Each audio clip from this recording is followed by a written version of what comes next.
that God did a switch on you, and you were supposed to be blessed.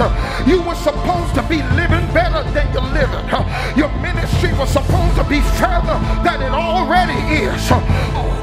But God sent me here to tell somebody, get ready, because God is getting ready to do a flip-flop.